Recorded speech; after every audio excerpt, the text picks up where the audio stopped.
orang yang dikenal ahli ibadahnya, salat malamnya, puasa sunnahnya, baca Qur'annya, dikatakan oleh Nabi SAW wajahnya penuh dengan sentuhan syaitan. Kok bisa? Maka Nabi SAW membuktikan. Ketika sahabat yang dipuji ini sudah duduk di dekatnya, maka Nabi SAW bertanya, wahai fulan, saya ingin bertanya kepada anda secara jujur, tolong jawab. Kemudian orang ini mengatakan, tentu wahai Rasul, bertanyalah. Kemudian orang ini mengatakan, apakah apabila engkau pulang ke kabilahmu, pulang ke kampungmu, engkau merasa dirimu jauh lebih mulia dibandingkan penduduk kampungmu? Maka orang ini mengatakan, iya wahai Rasul. Maka Rasul mengatakan, pantas di wajahmu penuh dengan sentuhan setan. Kenapa? Karena itu sifat ujub. Makanya Abdullah ibn Umar radhiyallahu anhu saat ditanya tentang makna takwa, maka Ibnu Umar mengatakan, jangan kau mengira bahwa dirimu lebih unggul dan lebih mulia dibandingkan orang lain, karena itu bagian daripada ujub. Abdullah ibn Mubarak ketika ditanya soal ujub, beliau mengatakan, antara anna indaka syai'an laisa inda ghairi, engkau melihat bahwa di sisimu memiliki sesuatu yang seolah-olah sesuatu itu tidak ada pada selainmu, sehingga merasa dia paling mulia sendiri, paling top sendiri, dan begitu seterusnya. Ma'asyiral muslimat yang dimuliakan Allah Subhanahu wa taala. Lah dari tiga perkara ini, baik riya atau sum'ah atau ujub ini, tiga-tiganya bisa membatalkan amalan. Makanya ada istilah para ulama, kalau seandainya seseorang itu beribadah sepanjang hayatnya, di satu sisi ada orang yang melakukan kemaksiatan sepanjang hidupnya, tapi yang bermaksiat ini menangis sepanjang malam ingin bertobat, itu jauh lebih baik dibandingkan orang yang menghabiskan ibadah sepanjang hayatnya tapi dia merasa ujub dengan ibadahnya. Ahli maksiat yang menangis jauh lebih baik dibandingkan ahli ibadah yang ujub, kata ulama. Makanya hati-hati, jangan merasa bahwa kita lebih dibandingkan orang, karena itu sifat iblis. Sifat iblis itu sifat ananiyah. Ana khairun minhu khalaqtani min nar, khalaqtani min nar wa khalaqtahu min tin. Aku lebih baik dibandingkan si Adam itu. Aku diciptakan dari api, si Adam diciptakan dari tanah. Maka kalimat akuisme sedikit-sedikit itu karena aku. Kalau bukan karena aku, oh itu semua karyaku. Kalau bukan aku, ini kalimat-kalimat seperti ini bisa menjerumuskan kepada wujud.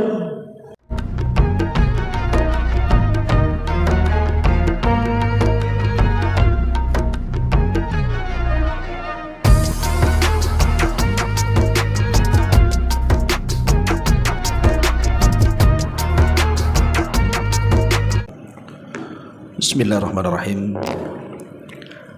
Assalamualaikum warahmatullahi wabarakatuh. Bihamdillahi wassalatu wassalamu ala rasulillah wa ala alihi wa sahbihi wa mawalah,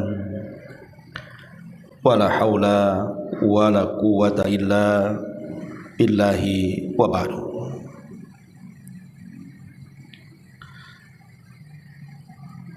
Alhamdulillah,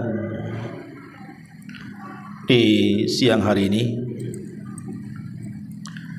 kita bisa berkumpul kembali di Masjid Nidaul Ilmi Kapling Beliung Sekupang. Salawat dan juga salam kita hadiahkan kepada Rasul kita Nabi besar Muhammad sallallahu alaihi wa alihi wasallam. Di siang hari ini insyaallah kita akan membahas tentang 3 penyakit hati, di mana 3 penyakit hati ini bisa menghancurkan pahala dan kebaikan kita. Sering saya katakan, mengumpulkan pahala itu sangat mudah sebenarnya, tetapi menjaga pahala itu sangat susah, karena banyak penghancur-penghancur pahala. Salah satunya adalah penyakit-penyakit hati. Ada 3 penyakit hati yang harus seorang muslim menjauh darinya. Kalau tidak, boleh jadi ibadah salat yang sudah kita kerjakan sedekah yang sudah kita lakukan, zikir dan baca Quran yang senantiasa kita dawamkan, atau kebaikan dan kebajikan yang senantiasa kita kerjakan, hilang tanpa ada pahala sama sekali. Hanya lelah letih bergerak dan bekerja tanpa ada imbalan. 3 penyakit hati itu sudah ma'ruf nama-namanya. Pertama, riya. Yang kedua, sum'ah. Dan yang ketiga, ujub. Riya, sum'ah dan ujub ini adalah penyakit hati yang berbahaya, karena bisa menghancurkan seluruh pahala dan kebaikan kita. Lalu apa bedanya riya, sum'ah dan ujub ini? Terkadang kita ini sering mendengar nama tetapi tidak tahu perbedaannya.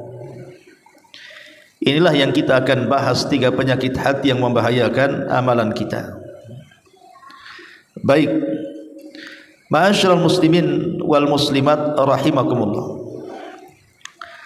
Yang pertama, ar-riya. Riya. Kalimat riya ini diambil dari kalimat ru'yah, artinya melihat. Karena definisi riya itu adalah an yaf'alal ibadah bimar'in minan nasi.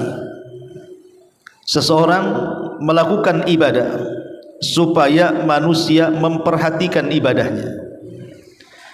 Seseorang melakukan ibadah supaya manusia tertuju kepadanya. Seperti seseorang memperbaiki salatnya dengan cara mengindah-indahkan bacaannya, memanjang-manjangkan gerakannya, menghusyuk-husyukkan salatnya supaya ada pujian manusia kepadanya. Itu namanya riya. Atau seseorang yang bersedekah kemudian ingin dicantumkan namanya supaya manusia melihat dan membacanya, akhirnya memujinya. Atau seseorang melakukan perjalanan haji dan umrah, kemudian memajang fotonya setiap perjalanannya supaya manusia melihat dan menontonnya, dan akhirnya memujinya. Itulah riya. Melakukan ibadah supaya ada sorotan manusia kepada ibadahnya dengan tujuan mendapatkan pujian-pujian dari manusia. Ma'asyiral muslimat yang dimuliakan Allah Subhanahu wa taala, lah riya ini sangat bahaya, Bu. Pertama, bahaya riya ini, Nabi SAW menganggap bahwa riya ini lebih bahaya bagi kaum muslimin dibandingkan fitnah dajjal. Padahal para nabi mengatakan tidak ada fitnah sejak diciptakan Adam sampai kiamat melebihi fitnah dajjal. Tapi rupanya riya jauh lebih bahaya dibandingkan fitnah dajjal bagi kaum muslimin. Karena disebutkan dalam sebuah hadis Abi Sa'id Al-Khudri radhiyallahu anhu, ketika Nabi SAW datang menjumpai kami sedang bercerita tentang dajjal. Maka Nabi SAW mengatakan, ala ukhbirukum bima huwa akhwaf alaikum indi minal masihid dajjal. Maukah kuhabarkan kepada kalian, kata Rasul, sesuatu yang lebih aku khawatirkan menimpa kalian dibandingkan fitnah al-masihid dajjal. Maka para sahabat mengatakan, bala ya Rasul, tentu wahai Rasul. Fitnah apa itu yang melebihi fitnah dajjal? Maka Nabi SAW mengatakan, asyirkul khafi, syirik yang terselubung, syirik yang tersembunyi. Kemudian Rasul mencontohkan syirik yang tersembunyi itu, an yakuma rajulu yusalli fayuzayyin salatahu lima yara min nadhari rajulin. Seseorang salat kemudian memperindah salatnya karena ingin dapat pujian orang yang melihatnya.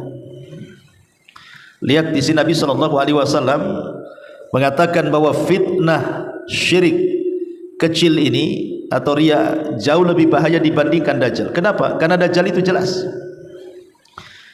ada kalimat kafir di dahinya, tapi kalau syirik yang berupa riya ini tersembunyi.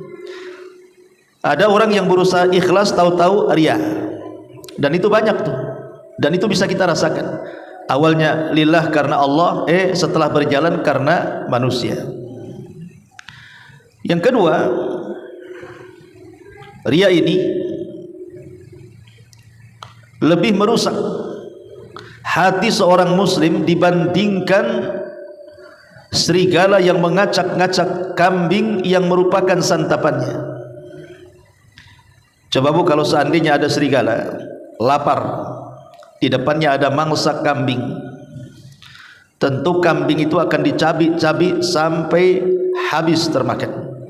Dan kita akan menyaksikan bagaimana cabikan-cabikan serigala itu kan sangat menyayat-nyayat.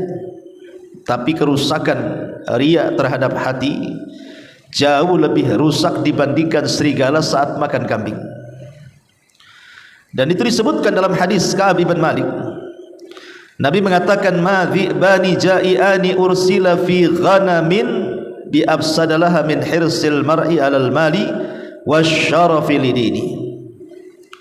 Tidaklah dua serigala yang lapar diutus kepada seekor anjing lebih rusak dibandingkan orang yang semangat untuk mendapatkan harta dan pujian manusia pada agamanya. Dari sini kita tahu bahwa kerusakan riya ini luar biasa, melebihi serigala saat memangsa kambing buruannya. Kemudian yang ketiga, riya ini bisa membatalkan amal. Dalam sebuah hadis yang dikeluarkan Imam Muslim, Allah Subhanahu wa taala berfirman, ana aghna syuraka 'ani syirki man 'amila amalan asyraka ma'i fihi ghairi taraktuhu wa syirka. Kata Allah, saya ini adalah zat yang paling kaya dari seluruh sekutu. Siapapun yang mengamalkan satu amalan, ia sekutukan aku di dalamnya kepada selainku, kutinggalkan dia dan kesyirikannya. Bahkan dalam riwayat, idza jama'a Allahul awwalina wal akhirin liyaumil qiyamah liyaumi la raiba fi nada munadin man kana asyraka fi amalin amilahu lillahi ahadan falyatlub thawabahu min ghairillah fa innallaha aghna syuraka 'ani syirki. Apabila Allah mengumpulkan orang yang awal dan akhir pada hari kiamat, pada hari yang tidak ada keraguan di dalamnya, maka penyeru akan menyeru bagi siapa yang melakukan kesyirikan pada sebuah amalan yang harusnya amalan itu diberikan kepada Allah, tapi dia sekutukan kepada selain Allah, maka silahkan ambil pahalanya kepada selain Allah, karena Allah zat yang maha kaya dari seluruh sekutu yang ada. Dari dua riwayat ini menunjukkan bahwa riya ini bisa membatalkan amal, bisa menghilangkan amalan. Ini bahaya riya yang ketiga. Bahaya riya yang keempat, terkadang riya ini bisa membalikkan ketaatan menjadi sebuah kemaksiatan. Membalikkan ketaatan menjadi sebuah kemaksiatan. Seperti hadis 3 orang yang tersentuh api neraka. 3 orang yang awal-awal tersentuh api neraka. Nabi SAW menyebutkan qari'ul Quran wa mujahid wa mutasaddiq. Pembaca Quran, seorang yang ahli jihad, dan seseorang yang bersedekah. Membaca Al-Quran, berjihad dan bersedekah ibadah atau maksiat? Ibadah, bahkan berpahala, bahkan itu amalan-amalan yang luar biasa. Tapi pembaca Quran bisa bermaksiat, orang yang berperang bisa bermaksiat, orang yang bersedekah bisa bermaksiat, kalau tujuan baca Quran, jihad dan sedekahnya bukan karena Allah, tapi karena selain Allah Subhanahu wa ta'ala. Itulah riya. bisa membalikkan ketaatan kepada kemaksiatan.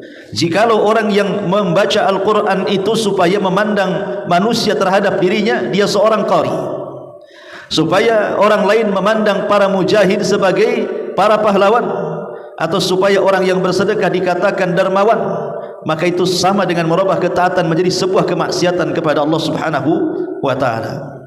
Dan yang kelima, riya ini Bu, menyebabkan seseorang akan diungkapkan keburukannya pada hari kiamat di hadapan Allah Subhanahu wa ta'ala.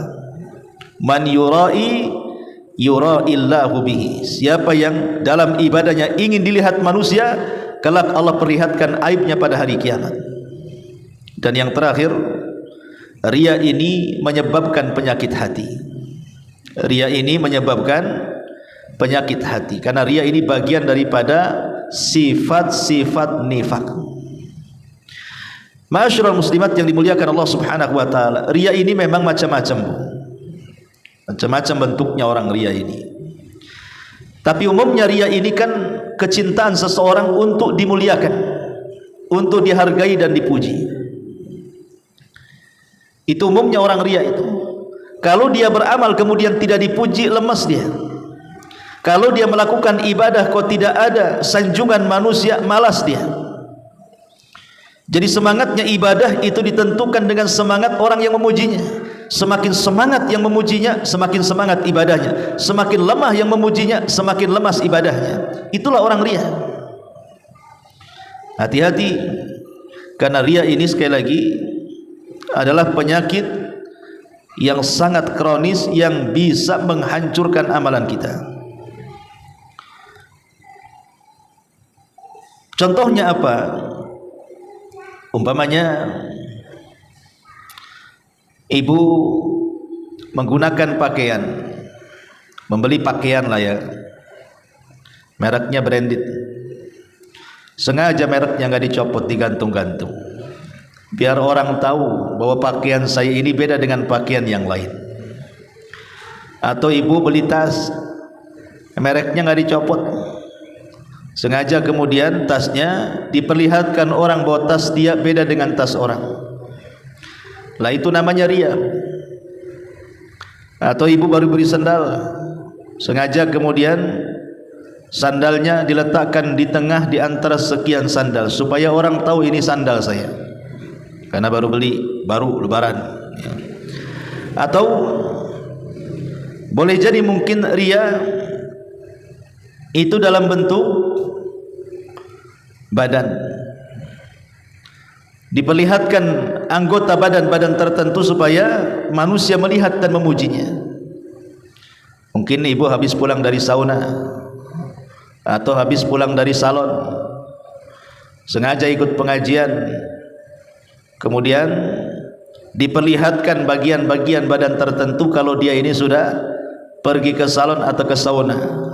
Tengok muka saya glowing umpamanya, yang lain kan masih kusam. Jadi memperlihatkan anggota badan supaya manusia tahu saya ini loh lebih bersih, lebih glowing, lebih handsome dan yang semacamnya. Maka itu juga bagian daripada riya. Jadi ingat bahwa apalagi soal ibadah, penampilan saja dianggap riya.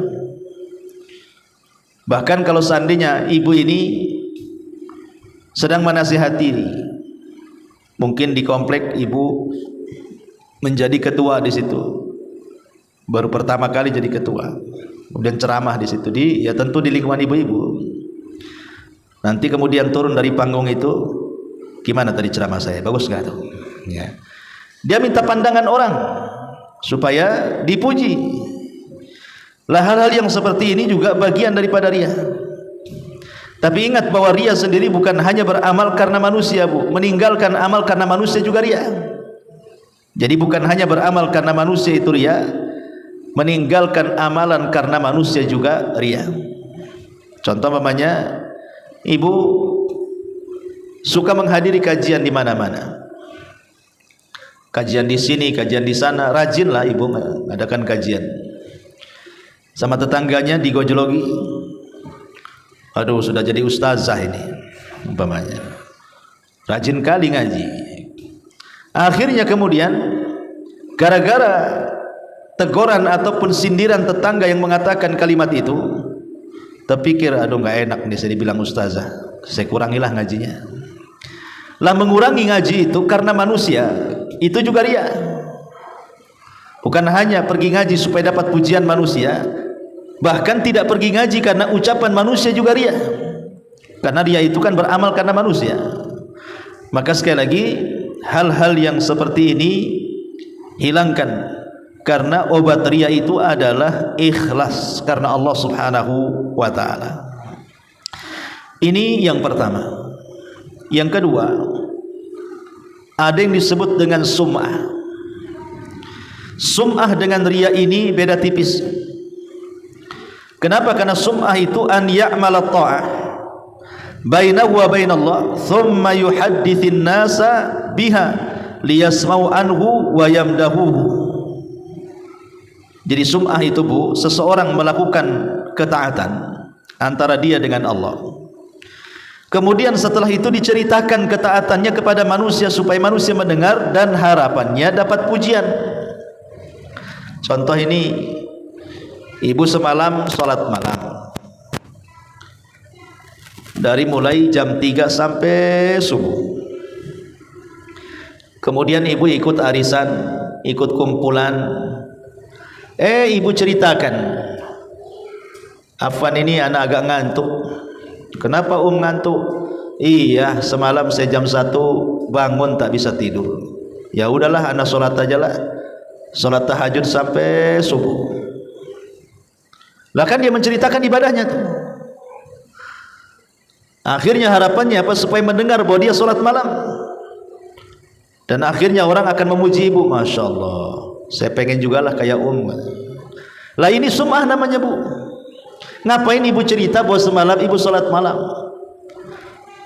Kalau ibu ngantuk, bilang aja ngantuk. Afan nih, aduh semalam saya kurang tidur. Kan enak tuh. Nggak usah diceritakan ibadahnya. Aduh nggak enak nih, kurang tidur karena semalam saya sholat tahajud. Nah, itu namanya menceritakan. Nanti orang di sekitar kan tahu kalau ibu sholat tahajud. Nanti kalau seandainya ada orang memuji ibu, Masya Allah, saya pengen juga lah kayak itu lezat rasanya kita mendengarnya. Itu namanya sum'ah Bu.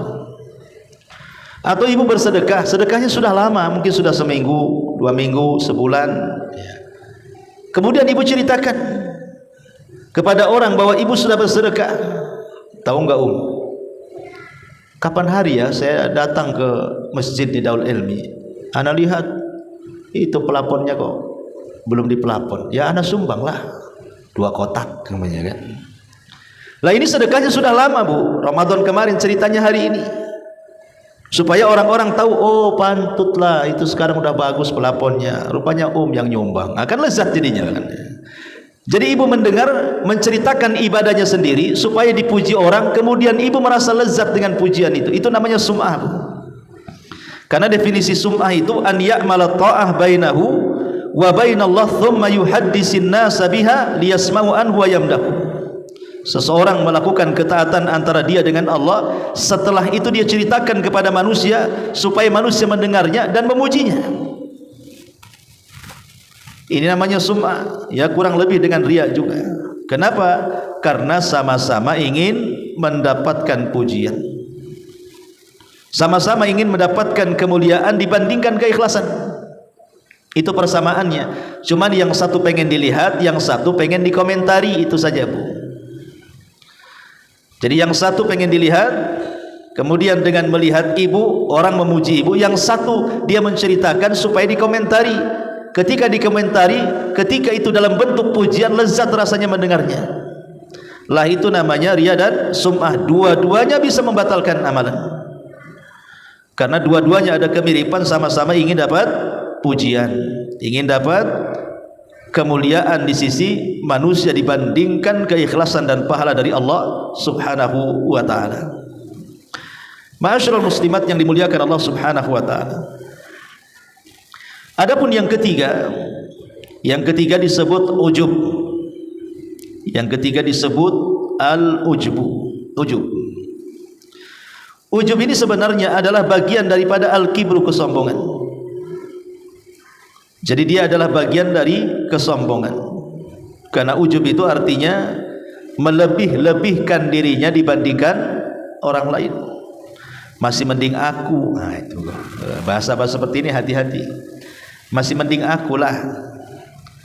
Karena bahasa seperti ini langsung ataupun tidak langsung merendahkan orang. Makanya di zaman Rasul ada seorang sahabat yang dikenal ibadahnya, dikenal puasanya, dikenal salat malamnya, dikenal baca Qur'annya. Wah, top markotop ibadahnya. Sampai sahabat-sahabat yang lain iri dan menganggap bahwa sahabat yang ahli ibadah itu pasti masuk surga. Jadi ketika kemudian para sahabat ini berkumpul menceritakan sahabat yang rajin ibadah itu, tiba-tiba Rasulullah sallallahu alaihi wasallam datang dan ikut nimbrung di situ. Kemudian sahabat-sahabat yang lain mengatakan, "Ya Rasulullah, kami melihat si fulan salat malamnya luar biasa, ibadah puasanya luar biasa, zikir dan baca Qur'annya luar biasa. Pokoknya dipuji setinggi langit." Kemudian orang yang dimaksud para sahabat itu muncul pula di situ. Kemudian Nabi SAW mengatakan, "Apakah yang kalian maksud dia yang sedang kemari itu?" Sahabat mengatakan, "Iya wahai Rasul, maksud kami dia." Maka Nabi SAW mengatakan, "Perhatikan wajahnya. Wajahnya penuh dengan sentuhan-sentuhan syaitan." Sahabat heran, macam mana orang yang dikenal ahli ibadahnya, salat malamnya, puasa sunnahnya, baca Qur'annya, dikatakan oleh Nabi SAW wajahnya penuh dengan sentuhan syaitan. Kok bisa? Maka Nabi SAW membuktikan. Ketika sahabat yang dipuji ini sudah duduk di dekatnya, maka Nabi SAW bertanya, "Wahai fulan, saya ingin bertanya kepada anda secara jujur, tolong jawab." Kemudian orang ini mengatakan, "Tentu wahai Rasul, bertanyalah." Kemudian orang ini mengatakan, "Apakah apabila engkau pulang ke kabilahmu, pulang ke kampungmu, engkau merasa dirimu jauh lebih mulia dibandingkan penduduk kampungmu?" Maka orang ini mengatakan, "Iya wahai Rasul." Maka Rasul mengatakan, "Pantas di wajahmu penuh dengan sentuhan setan." Kenapa? Karena itu sifat ujub. Makanya Abdullah ibn Umar radhiyallahu anhu saat ditanya tentang makna takwa, maka Ibnu Umar mengatakan, "Jangan kau mengira bahwa dirimu lebih unggul dan lebih mulia dibandingkan orang lain, karena itu bagian daripada ujub." Abdullah ibn Mubarak ketika ditanya soal ujub, beliau mengatakan, "Antara anna indaka syai'an laisa inda ghairi." Engkau melihat bahwa di sisimu memiliki sesuatu yang seolah-olah sesuatu itu tidak ada pada selain, sehingga merasa dia paling mulia sendiri, paling top sendiri, dan begitu seterusnya. Ma'asyiral muslimat yang dimuliakan Allah Subhanahu wa taala, lah dari tiga perkara ini, baik riya atau sum'ah atau ujub ini, tiga-tiganya bisa membatalkan amalan. Makanya ada istilah para ulama, kalau seandainya seseorang itu beribadah sepanjang hayatnya, di satu sisi ada orang yang melakukan kemaksiatan sepanjang hidupnya, tapi yang bermaksiat ini menangis sepanjang malam ingin bertobat, itu jauh lebih baik dibandingkan orang yang menghabiskan ibadah sepanjang hayatnya tapi dia merasa ujub dengan ibadahnya. Ahli maksiat yang menangis jauh lebih baik dibandingkan ahli ibadah yang ujub, kata ulama. Makanya hati-hati, jangan merasa bahwa kita lebih dibandingkan orang, karena itu sifat iblis.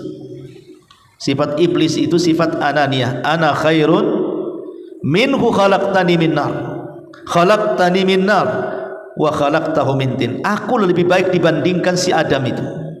Aku diciptakan dari api, si Adam diciptakan dari tanah. Maka kalimat akuisme sedikit-sedikit itu karenaku, kalau bukan karena aku. Oh, itu semua karyaku, kalau bukan aku. Ini kalimat-kalimat seperti ini bisa menjerumuskan kepada ujub. Karena yang mengucapkan kalimat ana, saya, kalau bukan karena saya, dan begitu seterusnya, ini adalah ucapan iblis, ucapan Qarun dan ucapan Fir'aun. Makanya kenapa kemudian ujub ini sangat dicela oleh para ulama. Disebutkan dalam sebuah hadis, ketika Nabi sallallahu alaihi wasallam bersabda, "Lau lam takunu tudhnibun la khiftu alaikum ma huwa akbar min dzalik." Al-ujba, al-ujba. Kalau seandainya kalian tidak melakukan dosa, sungguh aku sangat takut atas kalian apa yang jauh lebih besar daripada itu. Kemudian Rasul mengatakan, hati-hati dari ujub, hati-hati dari ujub. Makanya dahulu di zaman Bani Israel, yang sering saya ceritakan, ada dua orang yang bersaudara. Yang satu ahli ibadah, yang satu ahli maksiat. Yang ahli maksiat ini tidak henti-hentinya bermaksiat, yang ahli ibadah juga tidak henti-hentinya memberikan nasihat. Sampai satu waktu, menurut pandangan ahli ibadah kepada teman yang ahli maksiat, nampaknya maksiatnya sudah tidak bisa ditolerir. Dia pun menasihati dengan sangat keras dan mengatakan, "Ya fulan, illam tatub 'ala Allah, wallahi la yaghfirullahu lak aw la yunjika minan nar." Wahai fulan, kalau engkau tidak bertobat kepada Allah, demi Allah, dosa-dosamu tidak akan diampuni dan engkau tidak akan pernah masuk surga alias masuk neraka.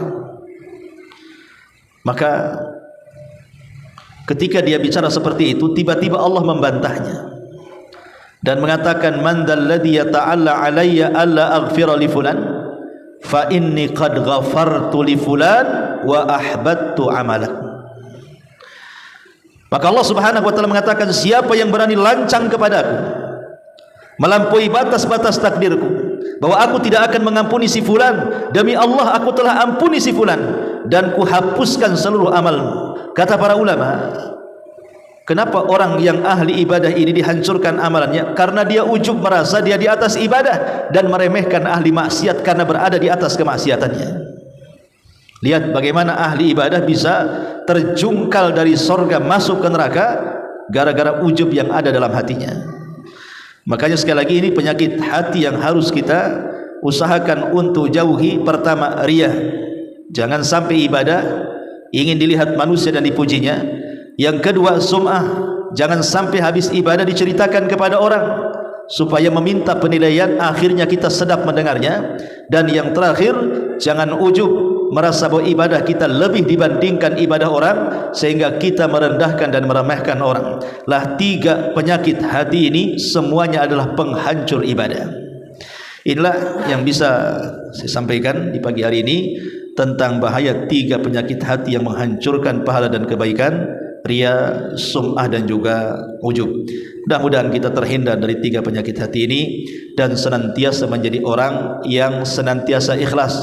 Ma kana lillahi dama wattasal wa ma kana li ghairillahi qata'a wa fasal. Sesuatu yang dilakukan karena Allah itu pasti akan dawam terus menerus dan tidak akan terputus. Tapi sesuatu yang dilakukan bukan karena Allah, dipastikan tidak akan dawam dan pasti terputus. Maka ikhlaskan niat kita karena Allah Subhanahu wa taala supaya ibadah kita diterima, karena di antara syarat diterima amal itu adalah ikhlas dan juga ittiba terhadap sunnah Nabi sallallahu alaihi wasallam. Subhanaka bihamdika asyhadu an la ilaha illa anta astaghfiruka wa atubu ilaik. Allahu ta'ala alam. Assalamualaikum warahmatullahi wabarakatuh.